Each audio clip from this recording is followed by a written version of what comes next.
Alors que l'inflation des prix fait tous les jours la une de l'actualité, il serait judicieux de suivre de plus près comment est-ce que ce phénomène impacte les populations africaines. Au demeurant, faut-il le rappeler, l'inflation est une hausse généralisée des prix et continue qui impacte les ménages. On la mesure grâce à l'indice des prix à la consommation des biens et services représentatifs d'un panier de ménages. Il est donc urgent que les pays de la sous-région prennent des décisions idoines pour favoriser une croissance économique durable et également juguler cette inflation qui affecte de plus en plus les populations les plus vulnérables. Amis téléspectateurs de Oasis TV7, bonjour et soyez les bienvenus dans votre émission. Vous l'aurez deviné, le thème du jour est le suivant. L'inflation chronique des prix, quel impact sur la population? Je ne suis pas seul aujourd'hui. Pour ce thème, je reçois deux invités et non des moindres. Vous aurez l'occasion de les découvrir tout à l'heure et c'est juste après ceci.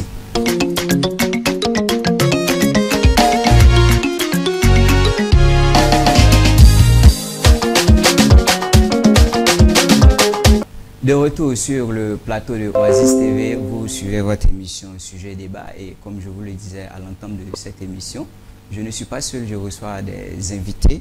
Le premier est titulaire d'un master en communication et également doctorant. Il est ingénieur de son, beatmaker et arrangeur, boss de Hexagone Music Studio et également entrepreneur. Il est passionné de musique et se nomme Monsieur Koulibaly Moussa Zana, alias Hexaboss Beat. Monsieur, bonjour. Bonjour l'animateur. Ouais, ça va bien, c'est Koulibaly Zana Moussa. Voilà. D'accord. Le second se nomme Monsieur Fofana Moussa. Décidément, c'est une question de Moussa aujourd'hui. Président des élèves et étudiants de Seracio. Il aime sa culture. La culture, c'est une fois. Il est avec nous ce matin. Monsieur, bonjour. Bonjour. Comment vous allez? Ça va, et chez vous? Effectivement, c'est Monsieur Fofana Moussa, voilà, étudiant en licence 3 des lettres modernes à l'université Pelefo-Bon Koulibaly. D'accord, ça promet. Un étudiant, un entrepreneur. Merci d'avoir accepté notre invitation. Avec un plaisir partagé. Le pied dans le plat, pardon. Et on va décortiquer ensemble ce thème qui apparaît comme un cancer aujourd'hui au travers des sociétés. Mais bien avant cela, nos collaborateurs ont posé la question aux populations. On va recueillir leur avis et on revient tout de suite.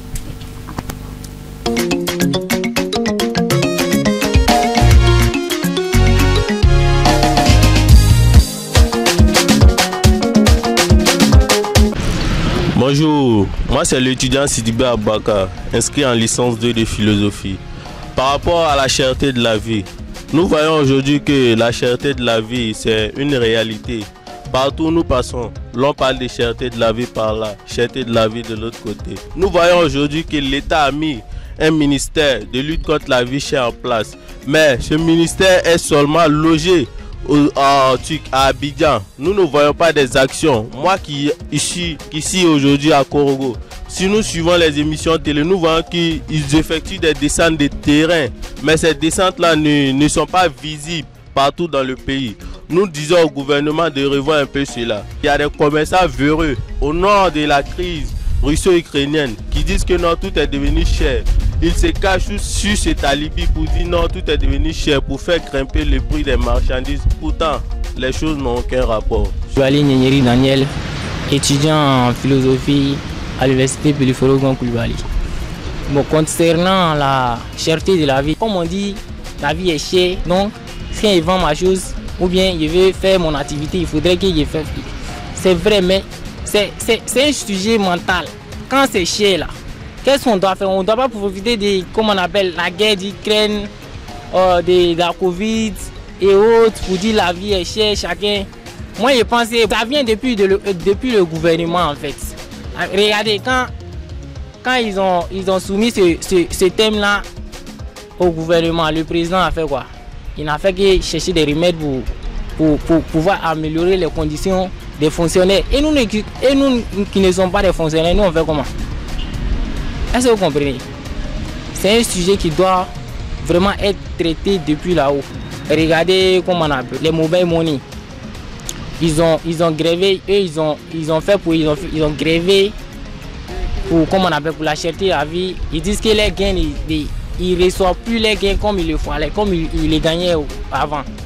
Pour ça, ils ont grévé. On doit donner 100 francs par transaction, tout ça là. L'État est bien au courant des trucs, de les grèves. Mais ils ont fait quoi? Ils n'ont rien fait. Donc maintenant, nous sommes soumis à donner les 100 francs contre gré, des gré ou de force même, on les donne. On doit être d'abord conscient des difficultés auxquelles nous sommes confrontés. On doit savoir bien que la vie est chère, c'est pas aussi pour gagner de l'argent, c'est pas facile. Si la vie est chère, mes marchandises là, il doit plutôt les réduire. Il ne doit pas augmenter. On c'est l'étudiant Sora Aboubakar, inscrit à l'université Peliféron Koulibaly de Korogo. Parlant de la cherté de la vie, nous constatons que la population se plaint à cause de l'avancement de la vie. Les marchandises, que ce soit dans le marché ou encore au niveau international, sont devenues de plus en plus chères. Mais qu'est-ce qui provoque cela? Tout ça, nous pouvons nous référer déjà aux dirigeants du pays. Parce que si ça ne va pas dans le pays, nous disons que c'est au niveau même des dirigeants que ça ne va pas. Mais posons-nous la question. Est-ce que nous avons déjà des dirigeants qui se sont rendus dans ces différentes localités pour voir au moins comment la population arrive à survivre et quelles sont les activités même qui sont mises en place pour que cette population arrive donc à s'en sortir? La cherté de la vie est une réalité et qui se trouve dans toutes les localités du pays. Il ne faudrait pas se focaliser uniquement que sur une zone du pays, ou bien je dirais comme cela, sur une ville, pour pouvoir améliorer les conditions de vie de cette population au détriment des autres. Car cette cherté de la vie est une réalité et c'est tout le peuple, je dirais même tout le pays qui souffre. Donc nous faisons un appel aux dirigeants du pays de telle sorte qu'ils puissent pallier à ce problème. Au nom de Kadounia Aboubakar, il faut noter d'abord que les causes dues à la cherté de la vie sont vraiment des causes très majeures. Voilà, on a d'abord celle de la guerre entre la Russie et l'Ukraine, qui a vraiment un impact considérable sur la vie des hommes. Nous avons également celle de la crise de la Covid. Voilà. Elle a également impacté négativement la vie de l'homme, ce qui a considérablement augmenté la pauvreté dans notre pays. De retour sur le plateau de Oasis TV, vous suivez votre émission de débat. On a pu suivre ensemble, messieurs, ce micro-trottoir où les populations se sont exprimées sur la question. Et également, je vais prendre votre avis. Mais bien avant cela, j'aimerais vous donner une note que j'ai eu à recueillir sur le site de l'Institut national de la statistique. Et je cite: le niveau général des prix en Côte d'Ivoire a progressé de 5,4% depuis juillet 2022. Par ailleurs, l'inflation des prix est due à plusieurs facteurs tels que la hausse des coûts du transport maritime et des coûts du pétrole à l'international. Aussi, la situation sécuritaire dans le Sahel, principal pourvoyeur de protéines animales en Côte d'Ivoire. Il y a aussi des raisons locales, à savoir la faible pluviométrie et le retard des pluies qui ont engendré une baisse de la production vivrière. Monsieur, voici un peu quelques raisons ajoutées aux raisons qu'ont évoquées les populations. Déjà, pour vous, qu'est-ce qui peut expliquer l'inflation ces derniers temps qui ne cesse de s'accroître, Monsieur Moussa? C'est dit, vous l'avez bien précisé. À ce que vous avez dit, donc je fais un petit rappel. Déjà, ils n'ont pas parlé de la crise sanitaire, la Covid.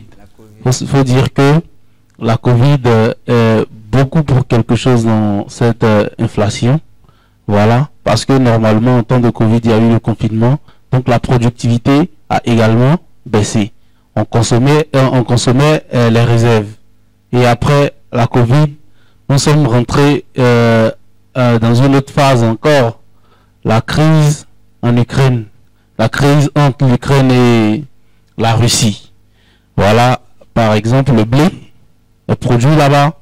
Et on n'arrive plus à avoir accès à ces mets et à ce céréales. Il y a également à ce que vous avez cité, l'insuffisance, sinon je dirais l'insuffisance des matières premières. La production ou encore la productivité est très très basse. On n'est pas autosuffisant. On n'est pas autosuffisant, c'est qui? Quand je dis on n'est pas autosuffisant, je veux dire que les pays africains ne sont pas autosuffisants. Et pour citer, à quel niveau? Au niveau alimentaire, parce que c'est déjà le premier problème. L'agroalimentaire, on n'est pas autosuffisant. Le riz, il est importé. Et puis nos habitudes également, ils sont pour quelque chose. Nous, on cultive l'arachide, le maïs, mais on aime manger le blé. Or, on ne produit pas de blé. C'est un problème. Il y a le pays voisin, le Mali, qui est un pays voisin de la Côte d'Ivoire, qui est actuellement en crise. Voilà, si je peux le dire comme ça. Avec les coups d'État qu'il y a eu dans la sous-région, les frontières fermées ici et là, c'est normal que la vie devienne chère. On constate alors qu'au vu de ce que vous dites, oui, on peut résumer que l'inflation est due à plusieurs raisons. Plusieurs raisons, voilà, exogènes, et voilà, c'est comme ça. Monsieur Fofana, comment est-ce que vous expliquez le fait qu'il y ait cette inflation chronique? Parce que le jour au jour, ça ne fait qu'augmenter, il n'y a pas de remède à cela et les populations continuent à se plaindre. Voilà. Maintenant, quelles sont les raisons que vous pouvez avancer pour justifier cela? À mon niveau, il faut dire que je pense que tout a été déjà dit. Mais ce que moi j'aimerais le plus ajouter, c'est le côté on ne consomme pas local. Voilà, on ne consomme pas local. Et aussi avec le réchauffement climatique qui est là actuellement, et qui est l'un des sujets majeurs sur lesquels pratiquement tous les gouvernements sont en train de travailler. Avec ce réchauffement climatique, il ne pleut plus bien. Et donc, ce que nous devions produire, nous n'arrivons plus à produire. Et puis, tous nos produits sont exportés. Et donc, si, ajouté à cela, on vient ajouter les frais. Si, ajouté à cela, on vient ajouter les frais douaniers, tu vois que ça devient un autre problème. Donc, moi, je pense que le problème, c'est nous-mêmes. Le problème, c'est nous-mêmes. Ah, le problème, c'est nous-mêmes, d'accord. Comment vous dites que le problème, c'est nous-mêmes? Essayez de nous expliquer. Le problème, c'est nous-mêmes. On est devenu une société de consommateurs. On n'est pas producteur. On consomme plus que ce qu'on produit. Donc, tu vois que ça devient un autre truc. Donc, on est obligé d'aller à l'international pour aller chercher le déficit ou bien le manque qui est là. Et aussi, la population aussi ne cesse d'accroître. Il faut le dire. Tout ça, c'est hier pour quelque chose. Ce sont des facteurs qui peuvent expliquer l'inflation. L'inflation. Ouais. Mais au regard des raisons évoquées ici par l'Institut national de la statistique, qui estime que en grande partie, c'est aussi dû au coût du transport maritime. Parce qu'après, si aussi je maintiens ce que vous dites, les produits importés viennent par le port. Donc il faut le coût du transport et puis l'inflation aussi du pétrole. Exactement. Tous ces facteurs réunis. On verra tout de suite que chacun peut expliquer à sa manière. Vous avez donné vos raisons. Mais après tous ces facteurs réunis, comment est-ce qu'on peut essayer à notre humble niveau, je vais parler des pays africains, de faire preuve de résilience face à cette situation? Allez-y. Déjà, à nous seuls, on ne pourra pas. Voilà. On ne pourra pas parce que, comme le disait l'autre, l'Afrique noire, l'Afrique est mal partie. Vous voyez? Qui fixe le prix des matières premières? Parce que c'est une question, il est question de ça. Qui extrait notre or? Qui extrait le pétrole? Il est question de ça. Parce que quand on dit que le coût du transport maritime est très élevé, c'est parce que il y a un déficit de pétrole, de carburant. Vous voyez? Et la Côte d'Ivoire ne produit pas elle-même le carburant. Ce sont des gens qui produisent pour nous. Vous voyez? Donc, pour pallier au problème, à notre niveau, il faut qu'on revienne. Il faut qu'on revienne, comme le père fondateur le disait, à la terre. Voilà, ça c'est une proposition. Il faut qu'il y ait des aménagements, hein, et une volonté politique. Voilà, accompagner les jeunes dans ce qu'ils font. Il y a des gens qui sont prêts à s'investir dans l'agriculture, etc. Mais est-ce qu'ils sont accompagnés? Parce que qui parle d'accompagnement parle de formation. Formation. Il y a un décalage maintenant avec le changement climatique. Donc, on éduque les populations à s'adapter au décalage. Vous voyez? Voilà, donc je vais m'arrêter là et puis on va évoluer. Toutes ces raisons évoquées sont d'ailleurs intéressantes à entendre. Et Moussa? Moi, à mon niveau, je rebondis un peu plus sur le côté changement climatique. Pourquoi? Parce que pour qu'il y ait déjà quelque chose qu'on doit exporter, il faut qu'il y ait matière première. Mais s'il n'y a pas de matière première, qu'est-ce qu'on va exporter? Et donc, quand on regarde cette année, nos parents, il faut le souligner, nos parents, ils ont fait leur champ d'anacarde, leur champ de coton. Et on remarque que ces parents-là sont confrontés à un problème. Il y a une nouvelle maladie qui a gâté pratiquement toute leur récolte. Et donc, quand on regarde, ces parents qui devaient prendre cet argent pour peut-être payer ou bien acheter des matières qui vont venir de l'Occident ou bien de l'international, ils n'ont même plus cet argent. Et aussi, c'est vrai que le gouvernement, il fait sa part, mais nous, en tant que population, on devait être un peu compréhensif et puis aider le gouvernement un tant soit peu à être compréhensif. Je ne comprends pas. Est-ce que le fait que l'État fasse sa part, est-ce que les populations doivent aussi accepter cette inflation? Les pays, bon, c'est dit, bon, il y a des raisons qui ne dépendent pas de nous, donc on fait avec. Sachant bien que nous sommes une population sous-développée. Le frère, il a dit tout à l'heure que nous sommes déjà mal partis. Parce que tout, quand on regarde, on est au dépend de tout. C'est ça. Que ça soit au niveau du pétrole, que ça soit au niveau du carburant, que ça soit, en tout cas, on dépend à 90% de l'Occident. Moi, j'aimerais qu'on laisse ce côté pétrole, tout ça, parce que ça, c'est même pas à notre niveau. Je veux qu'on parle de notre agriculture. Hein? L'engrais. Qui nous donne l'engrais? L'engrais vient de la Russie et de l'Ukraine. En tout cas, la plus grande partie. Vous voyez? Et ces deux pays sont en crise.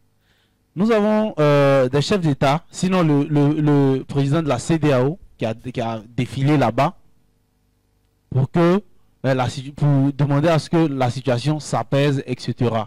Ben, si la crise doit continuer je ne le souhaite pas, sur 20 ans. Donc pendant 20 ans, on ne va pas avoir de solution. Et comme la définition le dit, tous les jours les prix vont augmenter. Les prix vont augmenter. Vous voyez? Donc le problème, c'est de prendre des initiatives locales, s'adapter à la situation locale. Comment s'adapter à la situation locale? Je pense, soyons réalistes. Oui. Ce qu'on dit, c'est un peu global, général. Mais touchons un peu du doigt le problème. Voilà. Le consommateur final. Très bien, le consommateur final. Est-ce qu'on est obligé de faire du pain avec du blé? Avec le blé? Bon, ça aussi, nous, on produit le manioc. À nous de réfléchir, de trouver, même si c'est plus le pain, mais quelque chose qui va venir pallier voilà, à ce problème-là. Tu comprends? Donc c'est de ça qu'il s'agit en fait. Voilà. Oui, effectivement, je vais aller dans la même veine que lui. Il faut qu'on consomme local. Je l'ai dit au début de mon intervention. Si on veut que tous ces problèmes-là soient résolus, il y a aussi des facteurs, c'est vrai, on a évoqué des facteurs internes et externes, mais il y a aussi des facteurs naturels. La faible pluviométrie qui fait que les produits vivriers sont... Avant d'arriver aux facteurs naturels, ce que je voulais dire, il y a la volonté politique aussi. Vous voyez-vous, lors de la Covid, là, on a acheté les masques, les cache-nez à 500. Oui, aujourd'hui, on a les cache-nez à 100 francs. Même à 50 francs si tu négocies bien. C'est dû à quoi? Quand l'offre est peu que la demande, donc la demande est plus que l'offre, les commerçants se permettent de fixer des prix à leur aise. C'est aussi l'une des raisons. Voilà. C'est un constat qui est notoire, c'est que les commerçants aussi, lorsque les prix augmentent à l'international ou à l'échelle nationale, les commerçants, les revendeurs et autres, Voilà. ils augmentent certes, mais lorsque ça, le prix Diminue, ça diminue. ça Donc, ne diminue pas. il doit y avoir un organe de régulation. Mais je pense que l'État est en train de travailler sur ça. Ça fait déjà pratiquement 2 ans. Je pense que l'État a essayé de réguler ce phénomène. Mais Est-ce que dans le fond, ça 2 ans, je vous donne des chiffres. Tout à l'heure, il a parlé de 5, l'inflation est à combien de pouces? 5,4%. Et c'est passé, en 2020, c'était à 2,4%. De 2020 à 2021, c'est passé de 2,4 à 4,2. Aujourd'hui, nous sommes à 5,4. Ce sont je ne me souviens plus de la source, mais ce sont des informations à vérifier. Donc, vous voyez que le travail se fait.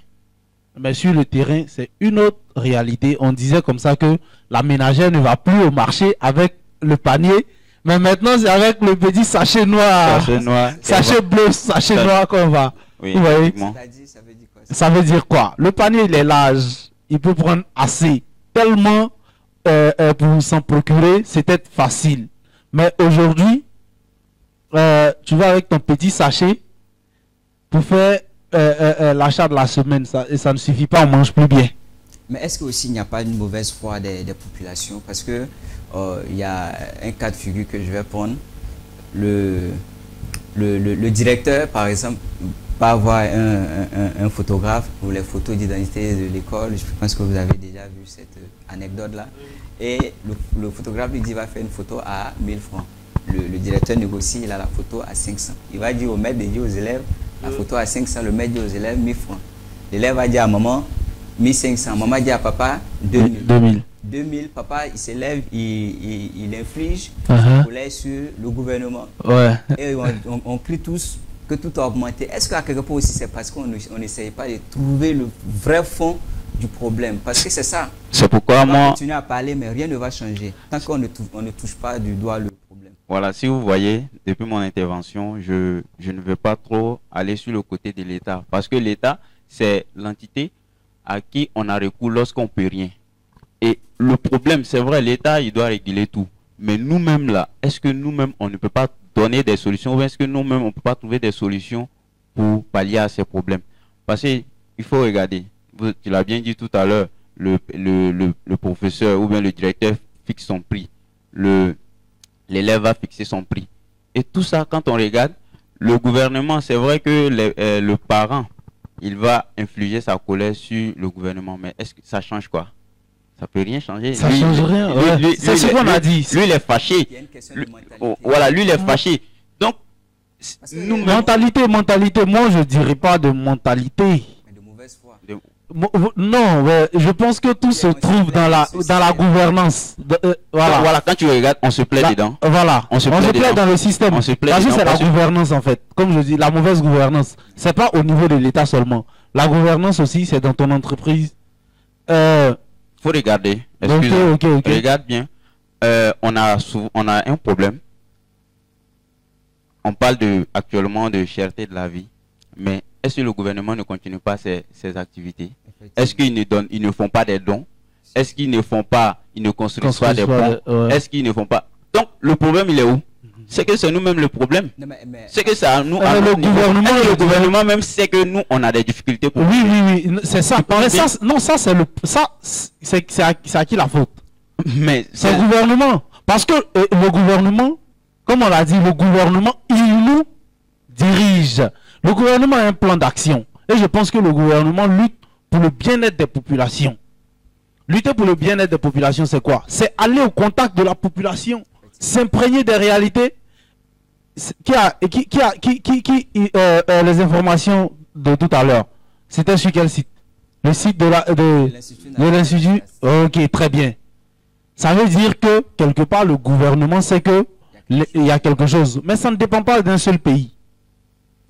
Là, les frontières sont fermées. Il y a le Mali, avec lequel, le pays frère avec lequel nous sommes actuellement en froid. D'où vient le bétail? C'est là-bas. Des pays du Sahel. Tout à l'heure, on parlait de l'engrais. D'où vient l'engrais? Si je dois... De ces pays en crise. Si je dois aller sur ta base, si je dois bien comprendre, donc le gouvernement doit essayer non, je termine de donner... pour que tu me comprennes. Ok. Voilà, on a pris l'exemple de l'enfant qui va, le proviseur ou bien le directeur qui va, ainsi de suite. Vous savez, c'est l'ignorance. C'est l'ignorance. Hein? Nos parents, nous-mêmes et nos éducateurs ne sont pas bien ne sont pas bien formés. Oui, ils ne sont pas bien formés. Aujourd'hui, nous sommes dans un monde où la digitalisation est en train de s'imposer. Vous voyez, j'ai un ami qui a développé une application où vous pouvez vendre vos tickets d'événement. Donc, si vous développez votre site ou bien un site où on peut avoir accès à vos informations, je ne pense pas que l'enfant, votre enfant qui est là, puisse aller mentir. Ça, c'est pour les parents qui sont, comment je vais dire ça? Et les parents qui sont illettrés. Non, mais j'arrive. Ça, c'est pour les parents qui sont instruits. Maintenant, pour les parents qui ne sont pas instruits, il y a des émissions qui passent en langue ici, non? Oui, oui. Donc, pourquoi ne pas trouver un moyen de communication traditionnel? Donc, si je vous suis bien, les responsabilités sont partagées. Les responsabilités sont partagées. Je vais vous prendre un chiffre et puis on ira à la pub. Ok. Très rapidement, à qui la grande part des responsabilités entre l'État et les populations? Parce que après, l'un ne peut pas aller sans l'autre. Moi, je pense que sans État, il n'y a pas de moi, à mon humble avis, c'est la population. Parce que on se plaît dedans. Il faut regarder. C'est vrai qu'il y a ces problèmes-là. L'État est en train de faire ses efforts. Mais est-ce que la société civile même là, est-ce qu'on a eu à poser des actes qui montrent qu'on n'est pas d'accord avec ce problème? Ou bien est-ce qu'on a eu à mener on a eu à poser des actes qui montrent que effectivement nous souffrons? Mais poser des actes qui montrent que nous souffrons, est-ce que ça signifie aller casser ou marcher? Non, voilà, si tu veux. Voilà. C'est ce que je voulais savoir. Je pense que cette émission est un canal. Cette émission est un canal. Hein? Un canal idéal? Oui. Ok. On va mettre un peu d'eau dans le moment pour dire ne décrochez pas, on va à la pub et puis on se retrouve juste après.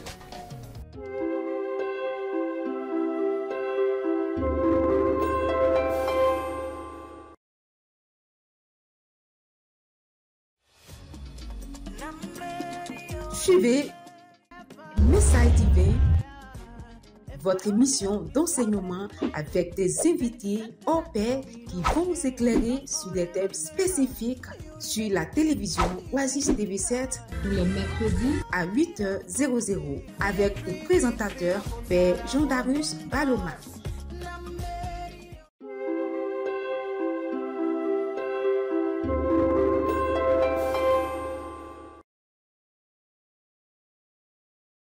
De retour sur le plateau de Oasis TV7. Mesdames et messieurs, si vous nous prenez en marche, vous êtes dans votre émission débat et aujourd'hui nous avons un thème qui est assez intéressant.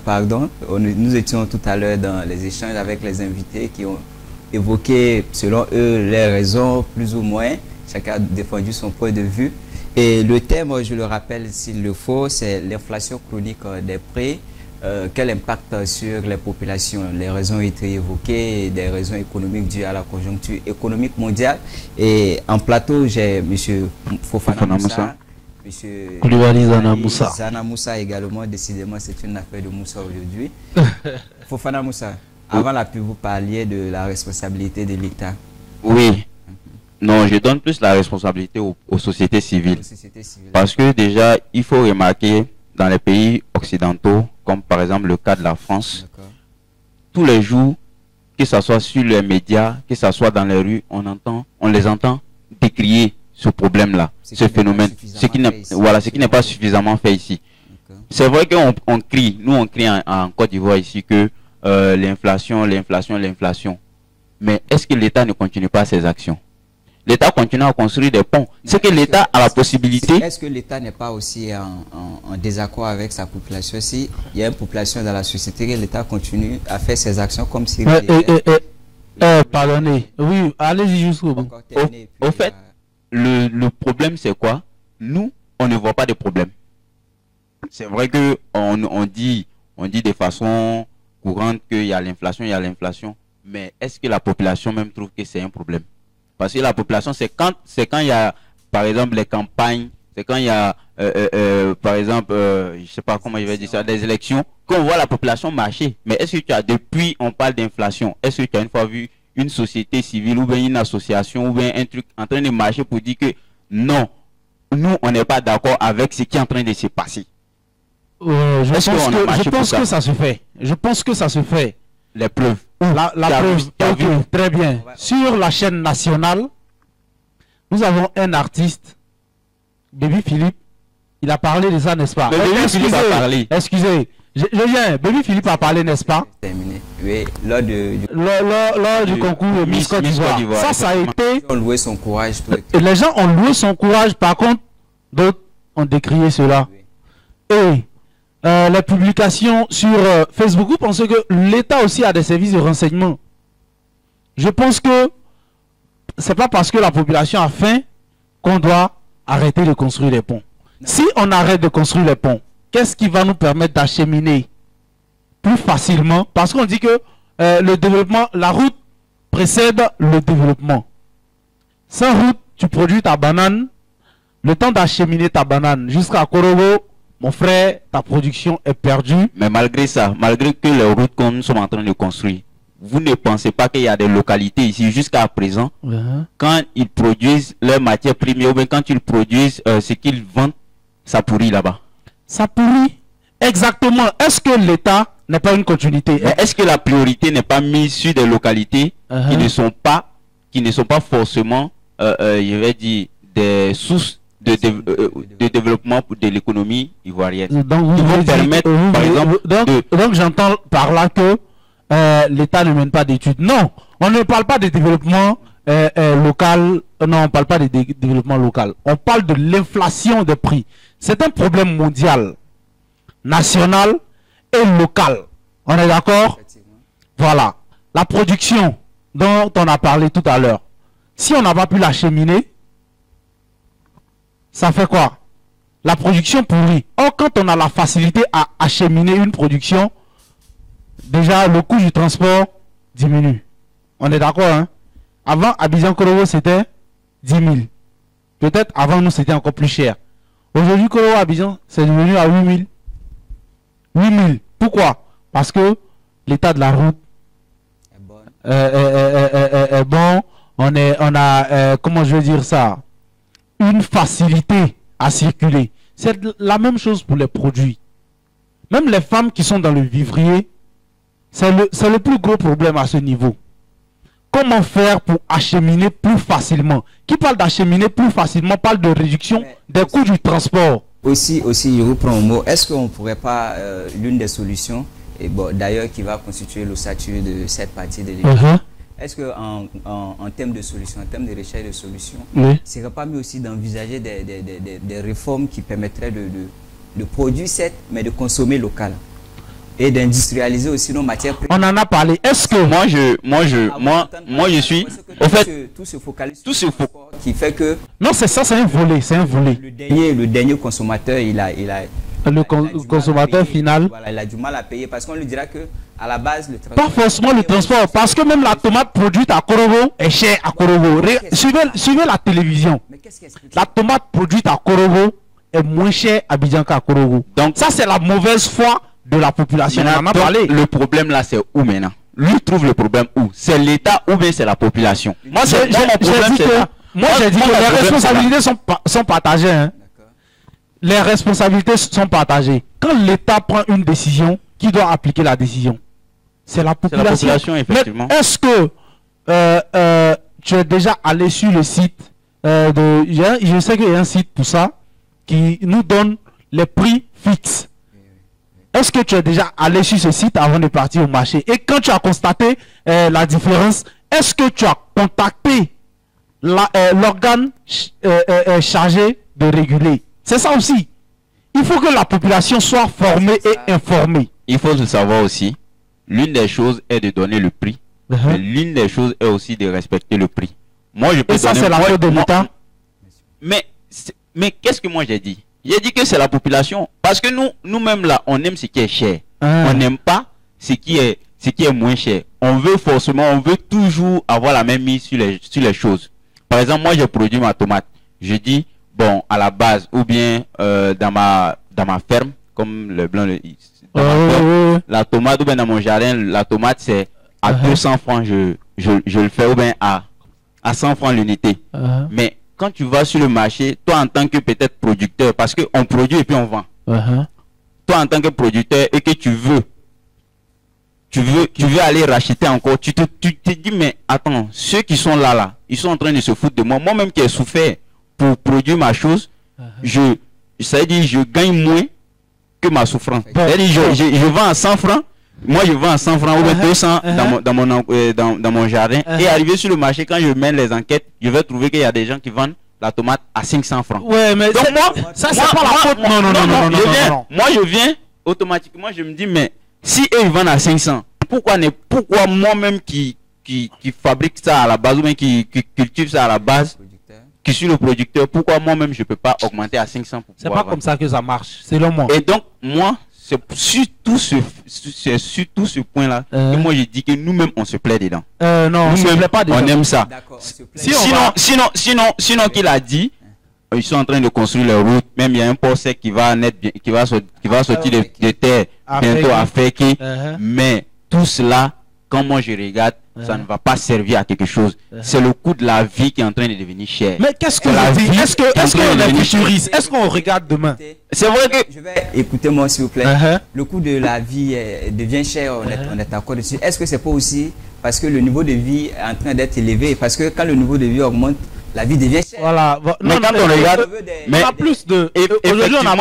Effectivement, quand le niveau de vie augmente, tout devient cher. Mais est-ce que nous-mêmes on est prêts à aller avec ce développement ou bien à accepter ce coût-là? Est-ce que nous-mêmes on est en train de... Quand on n'est pas prêt, non. C'est qu'il est en train de dire. Je comprends par ce qu'il est en train de dire que la population se plaît dedans, la population est elle-même responsable. Ok, il n'y a pas de problème. Est-ce que tu sais comment on produit la tomate? Ah mais... Je sais, puisque je suis fils de cultivateur. Ok, il n'y a pas de problème. On prend la tomate, la production de la tomate. Tu vas acheter la sémence. Est-ce qu'on fabrique la sémence en Côte d'Ivoire? Les sémences... Moi, je ne sais pas, hein, mais je pense que les grandes compagnies... Je pense que les grandes compagnies exportent. Je sais de quoi je parle. Et quand ils vont exporter, ils vont payer de la douane. Ils vont payer des magasins pour stocker la sémence. Ils vont payer le transport pour acheminer à Korogo. Et à Korogo, on va acheter encore les semences dans une boutique. Vous voyez un peu? C'est une chaîne. C'est une chaîne. Ne voyons pas simplement, on met quelque chose en terre, ça produit, c'est fini. Non. Et quand on prend encore le cadre du marchand qui va acheter au champ, il s'est déplacé pour aller au champ. Ça a un coût.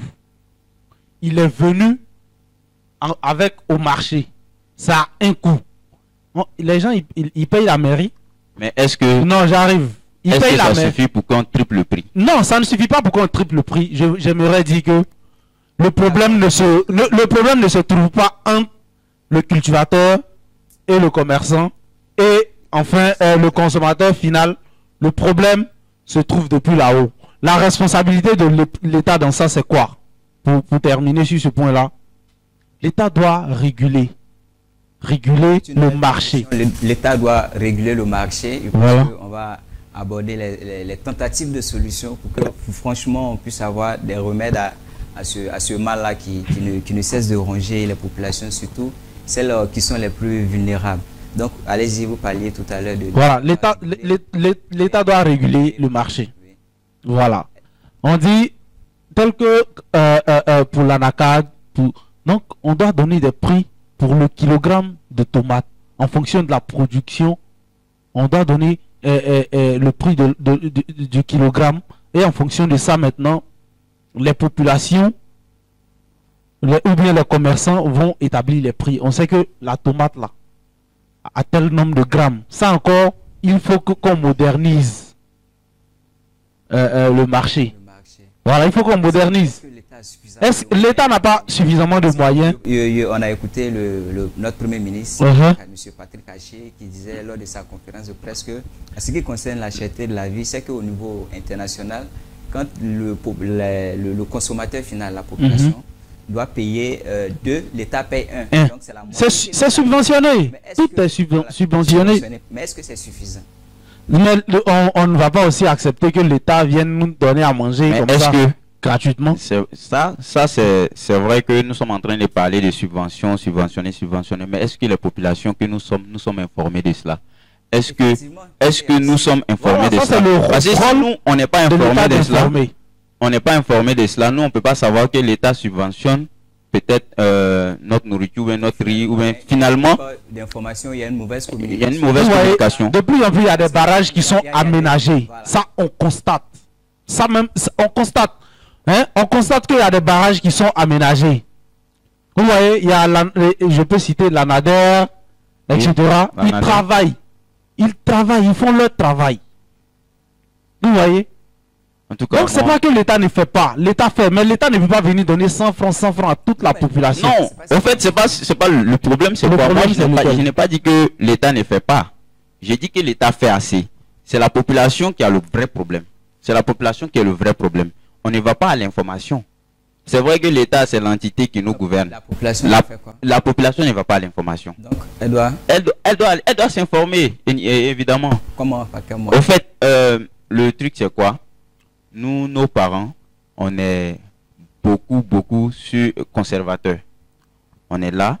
Lorsque il y a un problème, on ne regarde pas le problème devant, on regarde ce qui est juste à côté de nous. Effectivement, il y a... Non, mais lui aussi, il a l'esprit des parents, puisqu'il dit pourquoi construire un port sec.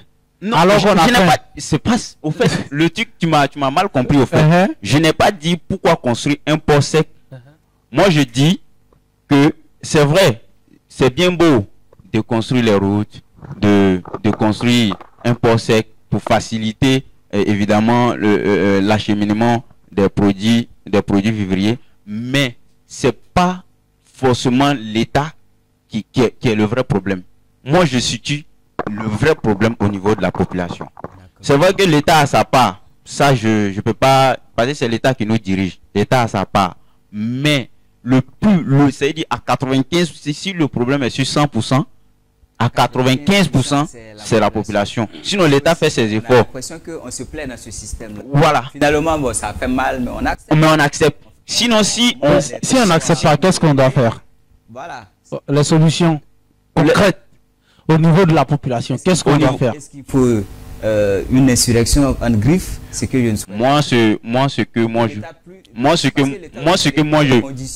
Au regard donc de nos ressources, moi je dois pas imaginer. Voilà. Vous savez, moi je ne doute pas de la toute puissance des médias. Non, si je dois dire quelque chose, si je dois dire que la population doit faire quelque chose, la population doit montrer à l'État que oui, nous on est fatigué de ça.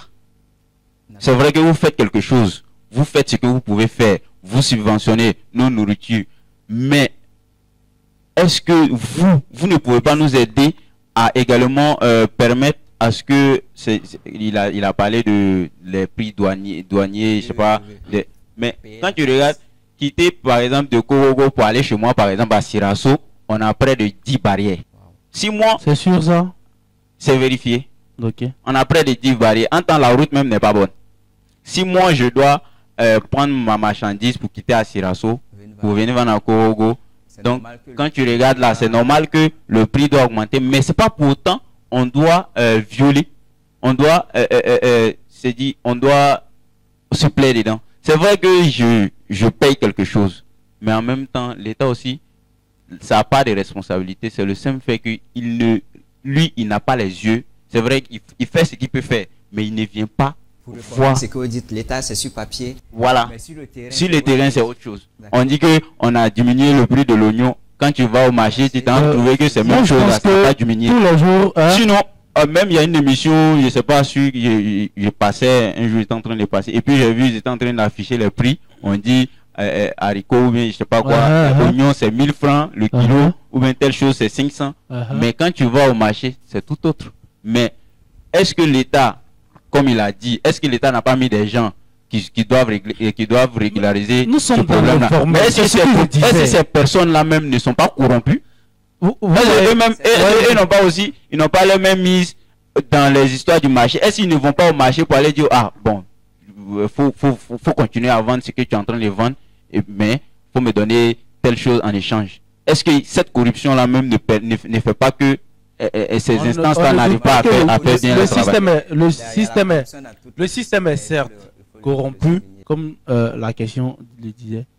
Quelle solution nette? Moi, je pense que l'État est en train de faire sa part à travers l'aménagement des bas-fonds, etc. Voilà, je suis d'accord avec toi. Ça, c'est l'autosuffisance alimentaire qui va nous sortir de ce problème. Vous voyez?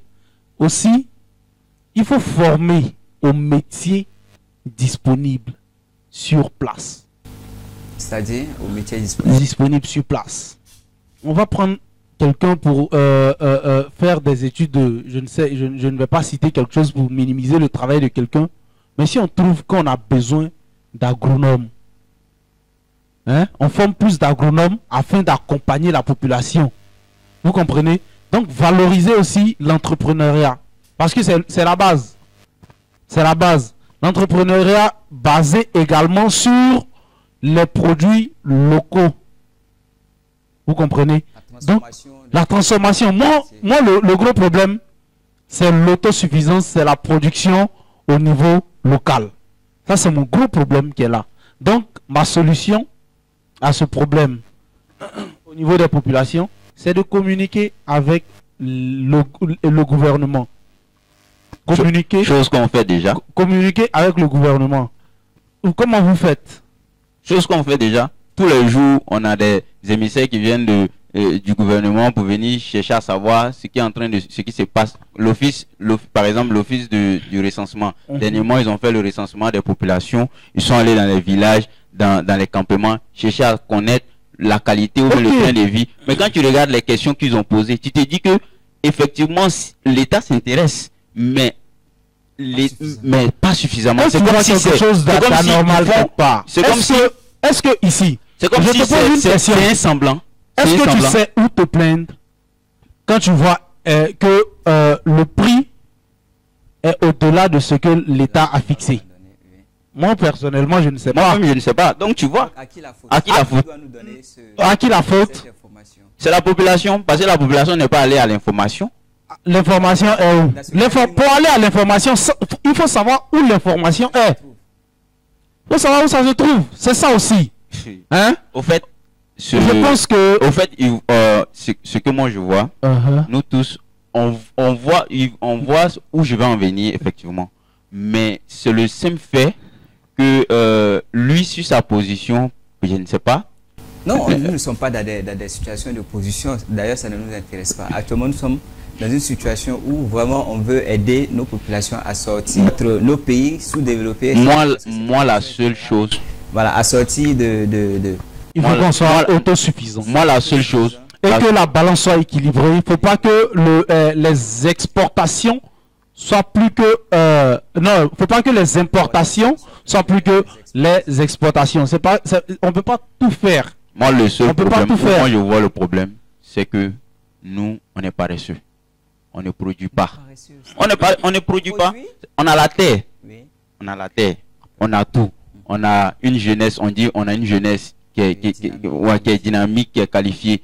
Mais depuis, je ne sais pas, 1990 jusqu'à aujourd'hui, qu'est-ce qui a changé?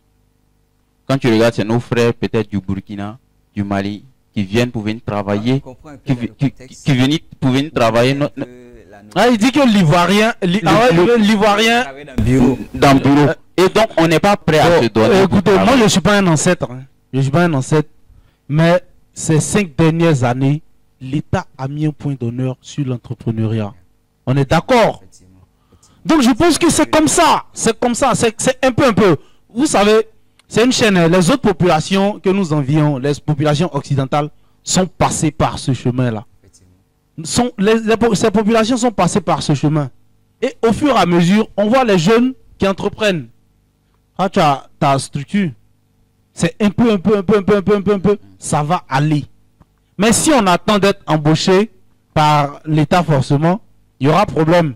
Qui va aller travailler dans les bureaux et qui va venir travailler dans les champs? Mais est-ce que si tout le monde... Au fait, la balance, on dit, au fait, faut pas, on va se mettre dans quelque chose. Ok.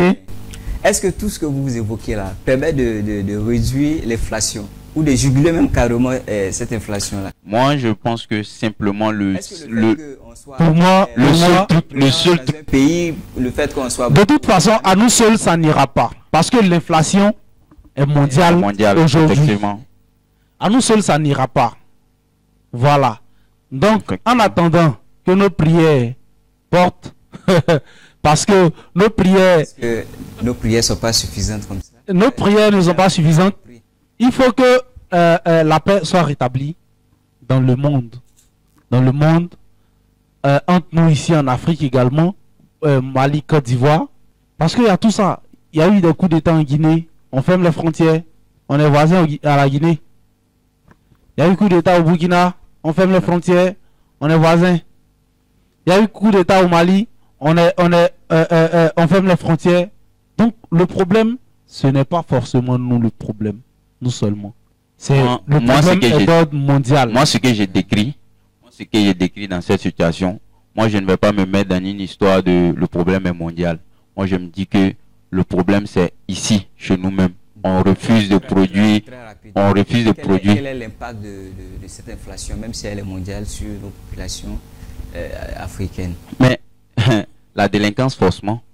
Ça commence déjà par la délinquance. Quand tu regardes, on dit aujourd'hui, sur par exemple 5 couples, ou bien si 5 couples, il y a 4 qui vont, par exemple, même si le droit, ou bien je ne sais pas quoi, le droit n'est pas trop ici en Côte d'Ivoire, sur 5 couples, il y a 4 qui divorcent. À cause de quoi? Parce que la vie est chère. On dit qu'on n'arrive plus à manger. Papa n'envoie plus l'argent. Mais si papa, avant, papa était payé à 100 000. Avec ces 100 000 là, papa arrivait à payer le riz, à payer la maison, à payer, mais papa ne peut plus. Mais est-ce que l'État paye en fonction de ses moyens, en fonction de ce qu'il gagne? Mais est-ce que l'État ne devait pas augmenter par exemple le salaire? Voilà, le salaire des parents. Est-ce que le carburant qu'on achète aujourd'hui à 700, je ne sais plus à combien, est-ce que vous ne pensez pas que le vrai prix est au-delà de ça, et avec le financement de l'État, la subvention de l'État, le coût diminue? Moi, je pense que l'État est en train de faire des efforts pour résoudre le problème. L'État est en train de faire des efforts pour résoudre le problème.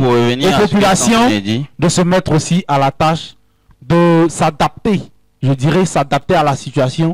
Ah, voilà, afin de sortir. Il n'y a pas de problème.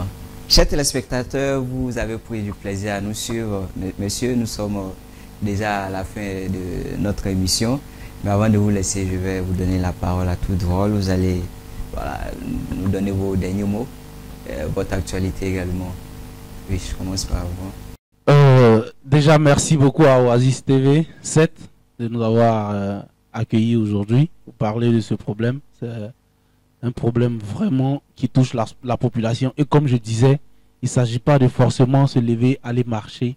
Mais je pense que c'est un bon canal par lequel on passe pour aviser l'État, pour dire que les populations sont fatiguées de la situation, voilà, qu'elle vit, et à l'État aussi de nous accompagner, de trouver des solutions aux populations, de ne pas abuser de leur pouvoir. Et voilà, actualité, hein, comme on a dit, je suis arrangeur, producteur, etc. Je peux donner mes contacts? Allez-y. Ok.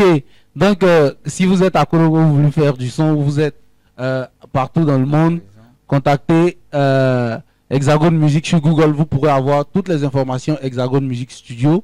Et le contact, c'est le 07 89 35 20 16. Très bien, monsieur Moussa.